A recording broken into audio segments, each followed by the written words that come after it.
Friends welcome back to Rumi Jakhal चेनेलटो आको एबार आपनालोকক स्वागतम जनाइछु। আজি লৈ আহিছো মিঠাইৰ এটা ৰেচিপি। এটো হৈছে সুজিৰ পৰা বনোৱা ৰসগোল্লা। খাবলৈ হসাকৈ বহুত ভাল হৈছিলে। এবাৰ বনাই চাব নিশ্চয় আপোনালোকে আৰু ভিডিওটো একেবাৰে শেষলৈকে চাব।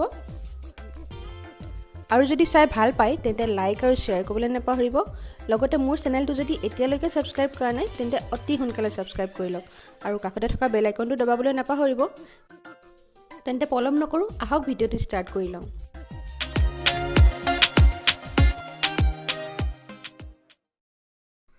প্ৰথমে লৈ লৈছো মই এটা ফ্ৰাইং পেন আৰু তাতে মই 1 কাপৰ জোখেৰে গাখীৰ গৰম হ'বলৈ ৰাখি দিছো গেছৰ ওপৰত।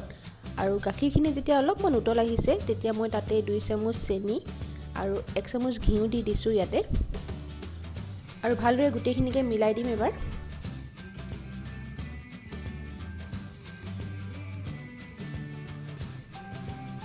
এতিয়া মই লৈ লৈছো আধা কাপ সুজি। মই একেবাৰে মিহি সুজিটো ব্যৱহাৰ কৰিছো আৰু সুজিখিনি অলপ অলপকৈ দি মই ভালদৰে এনেকৈ মিক্স কৰি লম আৰু গুটেই গাখীৰখিনি যাতে এবজৰ্ব হৈ যায় সুজিখিনিৰ লগত হিমানটো সময়লৈকে গেছৰ ওপৰতে একেবাৰে স্লো ফ্লেমত এখিনি এনেকৈ লৰাই থাকিম। আপোনালোকে যদি মোটা সুজিটো ইউজ কৰে তেন্তে হয়তো গাখীৰ অলপ বেছি খাব পাৰে। জেনেৰেলি 2:1 ৰেশিও হয়। যদি 1 কাপ সুজি দিছে তেন্তে 2 কাপ গাখীৰ, কিন্তু সুজিখিনি চাই কেতিয়াবা গাখীৰ বেছি লাগিব পাৰে। গতিকে আপোনালোকে চাই ল'ব, চাব যাতে ডোটো একদম কোমল হয়। মোৰ গুটেইখিনি গাখীৰ এবজৰ্ব হৈ গৈছে, সুজিয়ে ধুনীয়াকৈ গাখীৰখিনি শুহি লৈছে। এতিয়া মই ফ্ৰাইং পেনৰ পৰা এইখিনি নমাই এখন থালত ৰাখি দিম আৰু অলপ দেৰি ঠাণ্ডা হ'বৰ কাৰণে ৰাখিম। আৰু এইখিনি ঠাণ্ডা হোৱালৈকে বনাই ল'ম এতিয়া চেনি চিৰাপটো। তাৰ বাবে মই এটা বাচন লৈছোঁ, তাতে 1 কাপ পানী আৰু 1 কাপ চেনি দি দিছোঁ। আৰু চেনিখিনি ভালদৰে গুলি যোৱালৈকে মই এতিয়া এইখিনি গেছৰ ওপৰতে লৰাই থাকিম। বহুত বেছি ডাঠ চিৰাপ বনাব নালাগে, অকমান চিপচিপিয়া নিচিনা ভাব এটা আহিলে হ'ল, আঠা আঠা ভাব এটা আহিলে হ'ল। একেবাৰে তাৰ অহা নিচিনা কৰিব নালাগে। আৰু চিৰাপখিনি অলপ সৰহকৈ বনালে ভাল হয়, ৰসগোল্লাখিনি যাতে ডুবি যাব পাৰে সম্পূৰ্ণ, তেনেকৈ বনাব লাগে। এয়া মোৰ চিৰাপখিনি ৰেডি হৈ গৈছে আৰু এফালে মোৰ সুজিখিনিও ঠাণ্ডা হৈ গ'ল। এতিয়া সুজিখিনি মই অলপমান ঘিউ লৈ হাতত ভালদৰে মঠি ল'ম।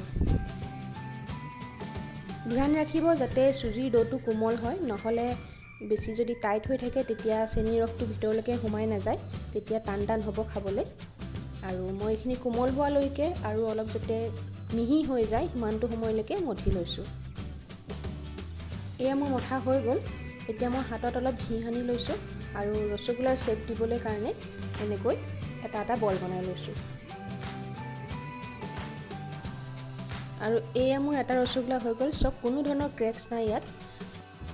আৰু এনেদৰে বাকীখিনি মিশ্ৰণৰ পৰা মই গোটেইখিনি ৰসগোল্লাৰ শ্বেপ দি ল'লোঁ।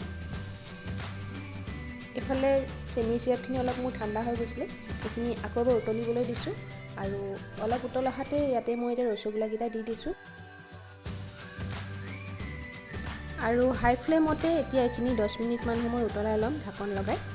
মাজে মাজে লৰাই থাকিম, ইলুটি সিলুটি কৰি দিম যাতে চাৰিওফালৰ পৰা ৰসখিনি সোমাবলৈ সুবিধা হয়।